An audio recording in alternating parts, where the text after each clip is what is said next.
perjuangan Sultan Ba'abullah dalam mengusir bangsa Portugis.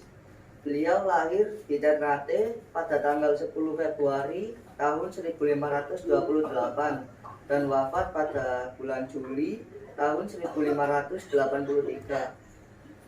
Ba'abullah diangkat menjadi Sultan Ternate pada tahun 1570 menggantikan ayahnya Sultan Hairun yang dibunuh Portugis pada tanggal 28 Februari tahun 1570.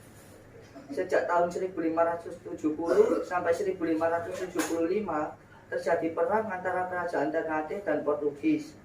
Sejak kematian ayahnya, Ba'abullah bersumpah tidak akan menghentikan perang sebelum semua orang Portugis terusir dari kerajaannya. Tindakan pertamanya ialah mengepung benteng Portugis. Kepungan itu sangat erat sehingga tidak seorang pun dapat masuk atau keluar benteng. Ba'abullah memberikan kesempatan selama 24 jam bagi orang-orang Portugis untuk meninggalkan kerajaan Ternate. Ia berjanji bahwa semua orang Portugis dengan harta miliknya boleh berangkat ke Ambon atau Malaka secara damai. 3 hari sesudah penyerahan benteng, tibalah sebuah kapal Portugis dan diterima dengan baik oleh Sultan. Kemudian semua orang Portugis bersama-sama orang Kristen Ternate berpindah ke Ambon. Orang-orang Portugis yang kawin dengan wanita-wanita Ternate boleh menetap. Di kemudian hari mereka berpindah ke Tidore.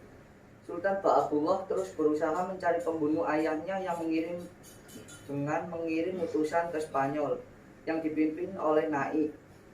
Tugas mereka menuntut agar Raja Spanyol menghukum pembunuh Hairun. Namun ternyata bahwa si pembunuh yaitu Mesquita sudah meninggal. Sultan Ba'abullah akhirnya wafat pada bulan Juli tahun 1583 dan digantikan oleh Sultan Said. Perang terhadap bangsa Portugis masih terus berlanjut dan berkobar sampai di Ambon. Yang kedua adalah Sultan Iskandar Muda. Beliau lahir di Banda Aceh pada tahun 1593 dan wafat di Banda Aceh pada tanggal 27 Desember 1636. Berikut adalah sedikit cerita singkat tentang perlawanan Aceh. Sultan Iskandar Muda memulai pemerintahannya pada tahun 1607. Di bawah kepemimpinannya, kerajaan Aceh mengalami masa jaya karena Sultan Iskandar Muda melakukan ekspedisi penaklukan ke daerah sekitarnya. Utaraja yang sekarang menjadi Bandar Aceh merupakan bandar transit yang menghubungkan perdagangan ke dunia barat. Utaraja menjadi tempat berlabuhnya kapal-kapal asing dari mancanegara untuk membeli lada. Pada abad ke-17, Aceh merupakan pusat perdagangan lada terbesar di dunia. Musuh utama yang dihadapi Sultan Iskandar Muda adalah bangsa Portugis sejak tahun 1511 yang sudah menguasai Malaka. Keberadaan Portugis menjadi ancaman bagi Aceh. Sebaliknya, Portugis juga menganggap Aceh sebagai ancaman terhadap monopoli perdagangannya. Untuk itu, keduanya sering terjadi bentrokan bersenjata. Kapal Portugis yang berlayar di Selat Malaka sering diserang oleh armada Aceh. Serangan Aceh terhadap Portugis yang berada di Malaka dilakukan dari tahun 1615 hingga tahun 1629. Serangan pertama pada tahun 1615 mengalami kegagalan, namun Sultan Iskandar Muda tidak pantang menyerah. Serangan kedua kembali dilancarkan pada tahun 1629 dan dilakukan secara besar-besaran. Pasukan Portugis terkepung dan terancam. Mereka hampir saja menyerah. Terima kasih. Yang ketiga adalah Sultan Hasanuddin. Beliau lahir di Makassar pada tanggal 12 Januari 1631 dan wafat di Makassar pada tanggal 12 Juni 1670. Beliau juga mendapat sebutan yaitu ayam jantan dari timur. Berikut adalah perjuangan Sultan Hasanuddin melawan VOC secara singkat. Pada tahun 1653 hingga 1670, kebebasan berdagang di laut lepas tetap menjadi garis kebijakan Goa di bawah pemerintahan Sultan Hasanuddin. Hal ini mendapat tantangan dari VOC. VOC merupakan persekutuan dagang asal Belanda yang memiliki monopoli untuk aktivitas perdagangan di Asia. Sultan Hasanuddin mengawali perlawanan dengan VOC pada tahun 1660. Di bawah komando Sultan Hasanuddin, pasukan kerajaan Goa yang terkenal dengan ketangguhan armada lautnya mulai mengumpulkan kekuatan bersama kerajaan-kerajaan kecil lainnya untuk menentang dan melawan VOC. Pada 19 Desember 1666, armada VOC sampai di Sombaopu, ibu kota sekaligus pelabuhan kerajaan Goa. Tembakan-tembakan meriam kapal-kapal VOC dibalas juga dengan dentuman-dentuman meriam yang gencar dilancarkan pihak Goa. Pertempuran hebat terus terjadi. Armada VOC dibantu pasukan kerajaan Brunei yang berada di bawah komando Arung Palaka. Akhirnya tidak kuat menahan gempuran VOC dan pasukan kerajaan Brunei. Sultan Hasanuddin dipaksa menandatangani perjanjian Bungaya pada tanggal 18 November 1667. Isi dari perjanjian Bungaya sebagai berikut. A. Belanda mendirikan benteng pertahanan di Makassar. B. Belanda memperoleh monopoli dagang rempah-rempah di Makassar. C. Makassar harus melepaskan daerah kekuasaannya berupa daerah di luar Makassar. D. Arung Palaka diakui sebagai Raja Brunei. Yang keempat, serangan Mataram terhadap VOC. Dalam perang ini terdapat tokoh yang bernama Sultan Agung Mataram yang lahir di Yogyakarta pada tahun 1593 dan wafat di Yogyakarta pada tahun 1645. Beliau memiliki nama lengkap yaitu Sultan Agung Adiprabu Hanyakrakusuma. Pada awalnya dengan Belanda dianggap menjalin hubungan baik. Belanda diizinkan mendirikan benteng gudang atau loji untuk kantor dagang di Jepara pada tahun 1615. Belanda juga memberikan 2 meriam untuk kerajaan Mataram. Perselisihan antara Mataram dan Belanda terjadi karena nafsu monopoli Belanda pada tanggal 8 November 1618. Gubernur Jenderal VOC dan Peter Zoon memerintahkan Van der Maat menyerang Jepara. Kerugian Mataram sangat besar. Peristiwa tersebut memperuncing perselisihan antara Mataram dan Belanda. Raja Mataram, Sultan Agung, segera mempersiapkan penyerangan terhadap kedudukan VOC di Batavia. Serangan pertama dilakukan pada tahun 1628. Pasukan Mataram dipimpin Tumenggung Baurekso yang tiba di Batavia tanggal 22 Agustus tahun 1628. Serangan pertama gagal karena kurangnya perbekalan dan juga disebabkan Mataram kurang matang dalam memperhitungkan medan pertempuran. Faktor lain adalah persenjataan Belanda jauh lebih modern dibandingkan tentara Mataram. Setelah serangan pertama gagal, serangan kedua dimulai pada tanggal 1 Agustus dan berakhir 1 Oktober tahun 1629. Namun serangan kedua ini pun gagal karena faktor kelemahan yang sama seperti pada serangan pertama, serta lumbung padi, persediaan makanan banyak yang dihancurkan Belanda sehingga memperlemah kekuatan Mataram. Pada tahun 1799, VOC dinyatakan bangkrut hingga dibubarkan.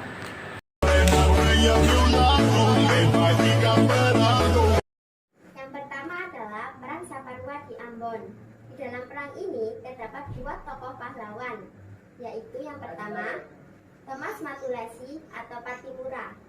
Beliau lahir di Maluku tanggal 8 Juni 1783 dan wafat di Ambon tanggal 16 Desember 1817. Yang kedua yaitu Christina Marta Tiahamu. Beliau lahir di Maluku tanggal 4 Januari 1800 dan wafat di Maluku tanggal 2 Januari 1818. Berikut ini adalah cerita singkat Perang Saparua di Ambon. Ketika Belanda kembali berkuasa di Indonesia tahun 1817, rakyat Ambon mengadakan perlawanan di bawah pimpinan Thomas Matulasi atau Patimura. Patimura memimpin perlawanan di Saparua dan berhasil merebut benteng Belanda serta membunuh Residen Van den Burg.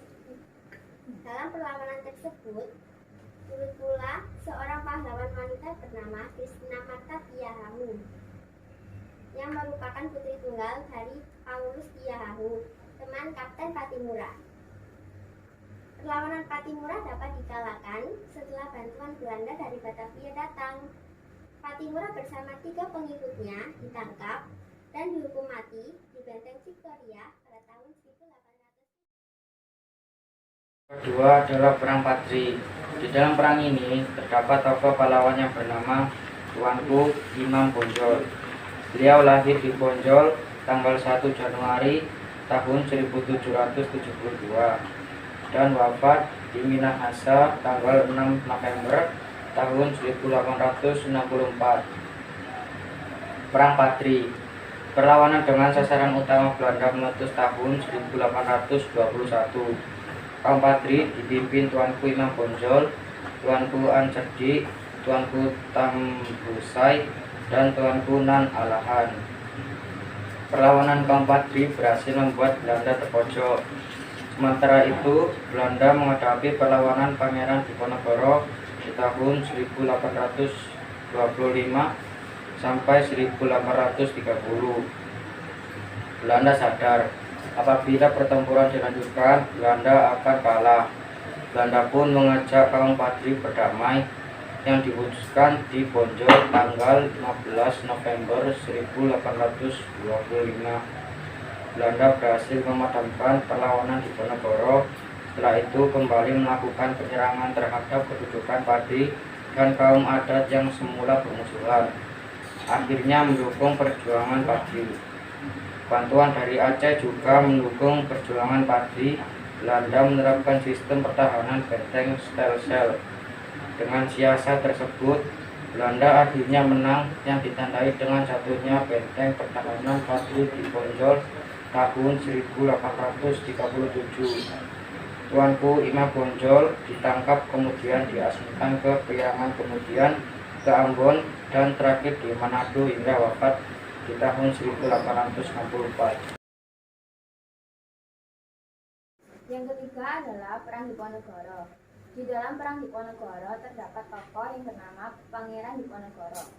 Beliau lahir di Yogyakarta pada tanggal 11 November 1785 dan wafat di Makassar pada tanggal 8 Januari 1855.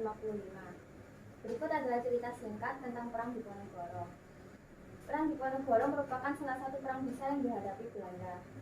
Perlawanan Pangeran Diponegoro tidak lepas dari kegelisahan dan penderitaan rakyat akibat penindasan yang dilakukan Lintang Hindia Belanda. Diponegoro meninggalkan kota dan menyusun strategi perlawanan di luar kota Yogyakarta. Perang Jawa dikumandangkan pada tahun 1825 sampai 1830 untuk mengusir Belanda. Perlawanan tersebut menular sampai Jawa Tengah dan Jawa Timur. Belanda berusaha membujuk para pejuang dengan memulangkan Hamengkubuwono II dari pengasingannya di Ambon. Namun, langkah ini gagal memadamkan perlawanan. Selanjutnya, Belanda menerapkan siasat benteng Stelsel.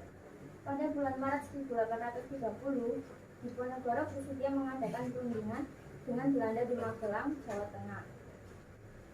Perundingan tersebut hanya sebagai jalan tipu muslihat karena ternyata Diponegoro ditangkap dan diasingkan ke Manado. Kemudian ke Makassar hingga wafat tahun 1855. Setelah berakhirnya Perang Jawa Diponegoro, tidak ada lagi perlawanan yang besar di Jawa. Yang keempat adalah Perang Aceh. Perang Aceh memiliki dua tokoh, yaitu yang pertama Teuku Umar. Beliau lahir di Aceh pada tahun 1854 dan wafat di Aceh tanggal 11 Februari 1899. Yang kedua Tun Nyatin.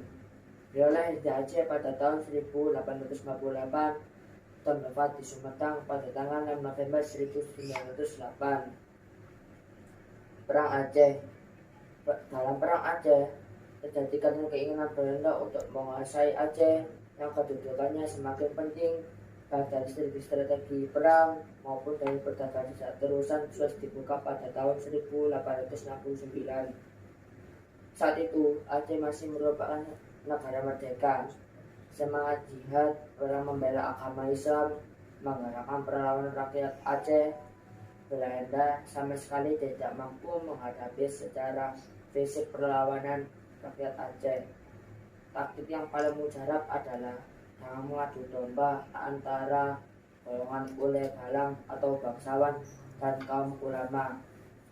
Belanda menjanjikan kedudukan pada ule balang yang bersedia damai. Taktik ini berhasil. Banyak ule balang yang tertarik pada tawaran Belanda. Belanda memberikan tawaran kedudukan kepada para ule balang apabila kaum ulama dapat dikalahkan. Sejak tahun 1898, kedudukan Aceh semakin terdesak. Banyak tokoh yang gugur dalam perang ini, antara lain Teku Umar, gugur dalam pertempuran di Meulaboh pada tahun 1899. Dunyadin, tokoh pemimpin perempuan, ditangkap tahun 1906, kemudian diasingkan ke Sumedang hingga tahun 1917. Belanda masih melakukan pengejaran terhadap sisa-sisa perlawanan Aceh. Belanda mengumumkan berakhirnya perang Aceh pada tahun 1904.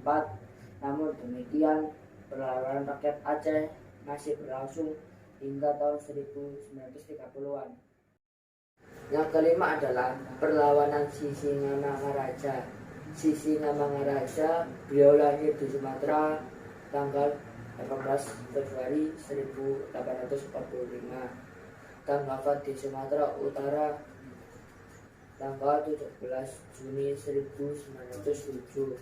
Perlawanan Sisingamangaraja dalam perlawanan terhadap Belanda di Sumatera Utara dilakukan oleh Sisingamangaraja 12. Perlawanan ini yang dinamakan juga Perang Batak berlangsung selama 29 tahun.